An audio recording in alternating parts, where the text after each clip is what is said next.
I never thought I'd see the day when a neighborhood association, the very people who are supposed to keep things peaceful, would cross a line so far that it nearly shattered my family. It all started on a quiet Saturday morning. The sun was rising over the cul-de-sac, the kind of soft golden light that makes everything feel calm. Birds were chirping, kids were riding their bikes, and for a moment, life was good. But if you've ever dealt with an HOA, you know peace doesn't last long. Especially not when you've got someone like Rick. Rick wasn't elected, not officially anyway. He was one of those self-appointed neighborhood cops, a middle-aged guy with a chip on his shoulder, walking around in camo gear, pretending he had authority. He had no badge, no training, but he carried a holster on his hip like he was patrolling Fallujah instead of a quiet suburban street. The neighborhood had gotten used to ignoring him. He'd bark about weeds being too high or trash cans sitting out an hour too long. We all rolled our eyes and went about our lives. But that morning, things escalated in a way none of us could have predicted. My daughter, Claire, had just flown in the night before. She doesn't brag much about her work, but I'll tell you she's no ordinary woman. Claire is an FBI tactical commander.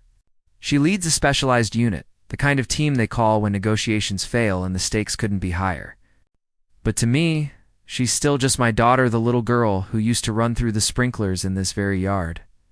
That morning, she was simply visiting home, sipping coffee on the porch. Wearing jeans and a ball cap, nobody in the neighborhood knew who she was. And maybe that's why Rick thought she was an easy target.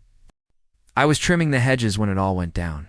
Claire had walked over to her car, parked at the curb, to grab her jacket. Rick stormed up, puffing out his chest like a rooster, barking, "Hey! You can't park here. This is against HOA policy.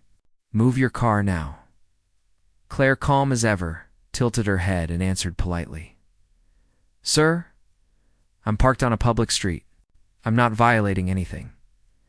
But Rick wasn't interested in reason. He stepped closer, his hand hovering near his holster, voice rising. "I said move it. You think you're special? Rules apply to everyone here." I dropped the clippers and started walking over, heart racing. "Rick, take it easy. That's my daughter. She's just visiting." But Rick didn't even look at me. He was locked in, glaring at Claire. Then he did something that froze my blood. He pulled his gun, not pointed directly at her, but he drew it from the holster and waved it in the air like some Wild West sheriff. Kids nearby screamed and ran inside. Neighbors peeked from their windows. The world seemed to slow down. "Last chance," Rick barked. "Move the car, or I'll make sure it's moved for you." My hands were shaking. "Rick, put that down before you do something you regret." "But Claire—" She didn't flinch. She didn't scream. Instead, she looked him dead in the eye and spoke in a calm, steady voice. "Sir, I'm going to need you to put that weapon away now."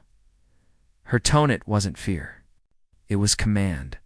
I'd heard that tone when she was a teenager, telling her younger brother to straighten up. But this was sharper, stronger. Authority radiated off of her. Rick smirked, clearly mistaking her calm for weakness. "Or what you gonna call the cops?" "Sweetheart, I am the law here." And that was the moment his whole world collapsed.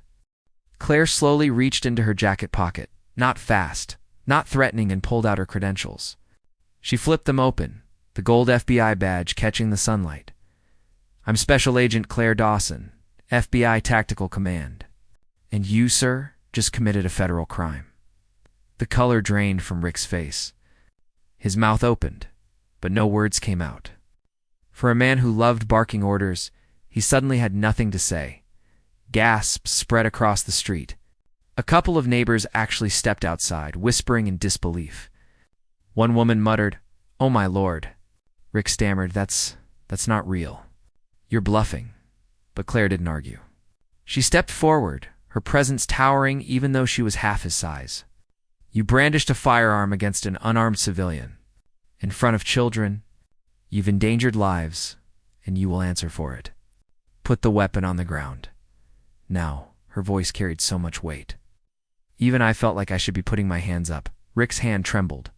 He looked around, hoping anyone would back him up. But the neighbors stayed silent. He was alone, finally, with a shaky grunt. Set the gun on the sidewalk. "Kick it away," Claire ordered.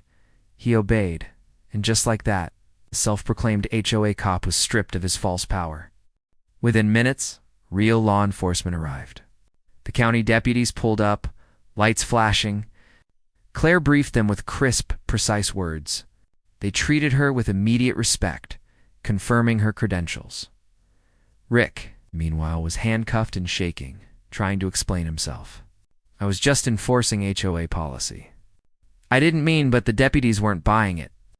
One of them said flatly, "Sir, you're lucky this didn't end in tragedy. You're facing charges of brandishing a firearm, making threats, and reckless endangerment." As they put him in the back of the cruiser, the neighborhood was dead silent. Nobody defended him. Not even the HOA president, who showed up red-faced and furious, whispering, "This is going to ruin us." Claire stood tall, watching, but I could see the flicker of sadness in her eyes. Not for Rick, but for the kids who had to witness it. For the neighbors who just wanted peace. Later that evening, as we sat around the dinner table, I finally asked her, "How did you stay so calm, sweetheart?" I thought my heart was going to beat out of my chest. She smiled softly and put her hand over mine. "Dad, this is what I trained for. My job is to bring order to chaos. I've stared down far worse. But today, it was personal. Nobody threatens my family." Her words hit me hard. And I realize something sometimes. The real strength of justice isn't in the courtroom or the headlines. Sometimes, it's in the quiet bravery of standing firm when evil tries to intimidate. Rick never returned to our neighborhood. The HOA, humiliated, scrambled to distance themselves, rewriting their policies and electing new leadership. And while I don't wish harm on anyone, I can't deny the sense of relief that washed over us all. But the biggest lesson? Power is only as real as the integrity behind it. Rick thought carrying a gun made him powerful. But the true power that day came from calm, disciplined courage. And my daughter, my little girl, showed us all what real authority looks like. This story is just the beginning. There is so much more ahead. Subscribe to the channel to join me on this journey.